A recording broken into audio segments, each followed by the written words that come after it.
information is very powerful.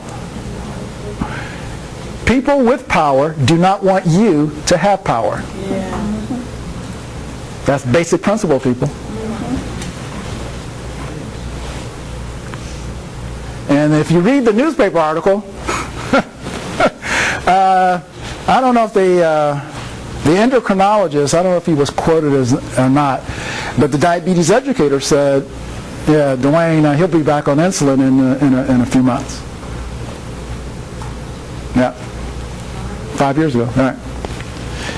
Yep, still waiting.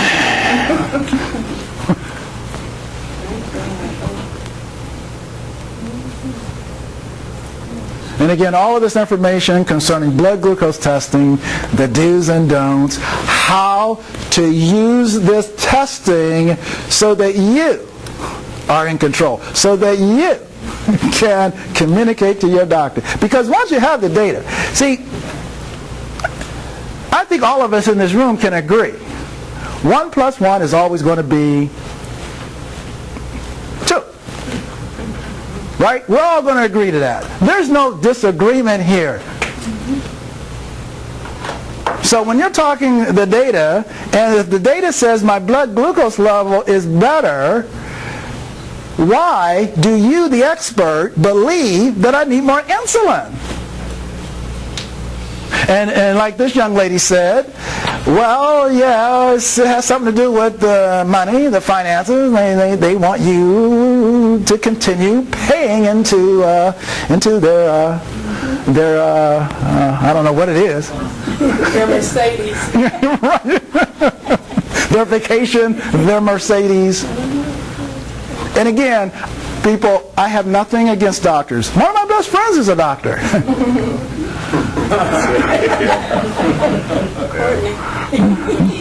Yeah, Dr. Courtney. Yeah. Even my personal care physician, very nice guy. He bought 17 of my books. Nice guy. My doctor actually helped save my life because he convinced the other doctors to stop feeding me insulin. It was he and another nurse. Because when I was in a coma, and I don't know, Cynthia, I've never asked her this, but I do remember when I came out of the coma, there was this argument about whether or not I was an alcoholic. And they thought I was an alcoholic. So one doctor would come in and say, Mr. McCulley, are you an alcoholic? I would say no. Doctor number 2 would come in. Mr. McCulley, are you an alcoholic? No. Third doctor, Dwayne, are you an alcoholic? No. And they kept asking me like, okay, am I supposed to keep saying no until they want me to say yes? And my personal care physician, when he finally arrived at the hospital, he told them off because he knew me. He had known me for 10 years. He said, this man doesn't touch liquor.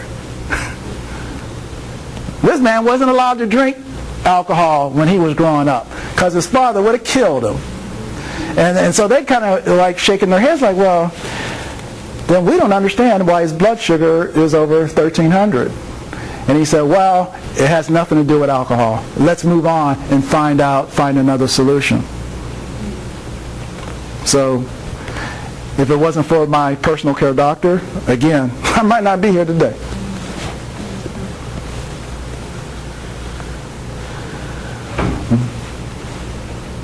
And it's not necessary that you develop charts.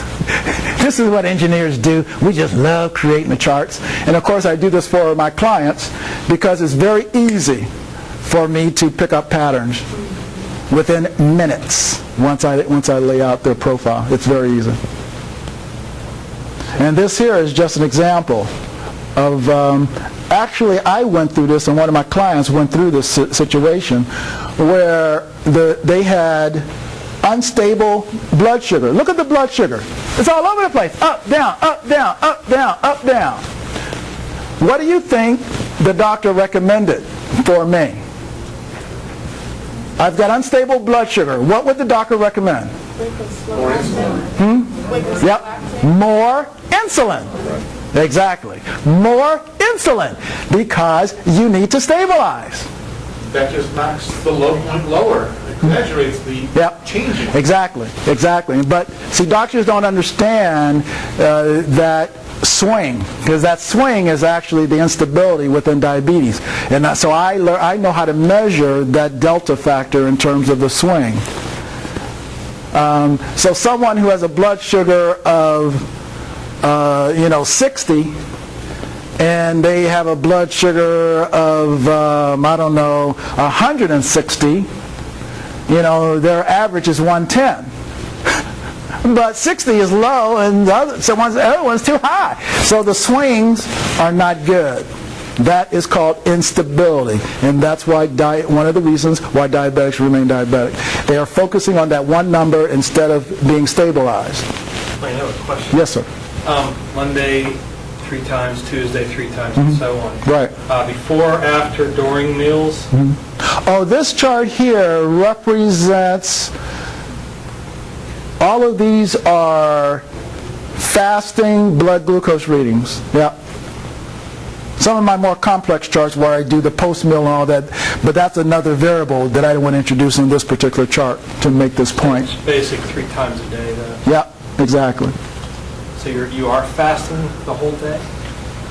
Yeah, in other words, when I measure my blood sugar, it's usually just before that particular meal. So just before breakfast, just before lunch, just before dinner. Of course, I found out later the most powerful blood glucose test is post-meal. Yeah, because that's the test that tells you 2 hours after the meal, is my body metabolizing the food that I'm consuming? Unfortunately, they don't tell you that. And so that same chart I showed you, as an engineer, we know how to sort the data. So I sorted the data by morning, midday, and evening. And the data now looks a little different. And it shows me that my blood glucose levels are stable in the middle of the day. They're all over the place in the evening. And in the morning, they're somewhat inconsistent, high and low. And that, again, gave me some insight into where my issues were. It also told me, okay, if my midday reading is good, then the meal before that, I must be doing something right. Okay? Which happened to be my super breakfast. I didn't know that. Or actually, at that time, it was my mother's breakfast. And the instability of my morning readings were due to I wasn't eating properly at dinner. So unfortunately, most diabetics are told when they measure their blood glucose in the morning, and it's high, it affects, you then make changes for breakfast. No, it's too late to change breakfast. That reading is indicative of the night before. Change dinner. Now, I've gone through this with every diabetic, and once they figure this out, the frustration and testing is gone. They said, well, it now makes so much more sense. Yeah, it does.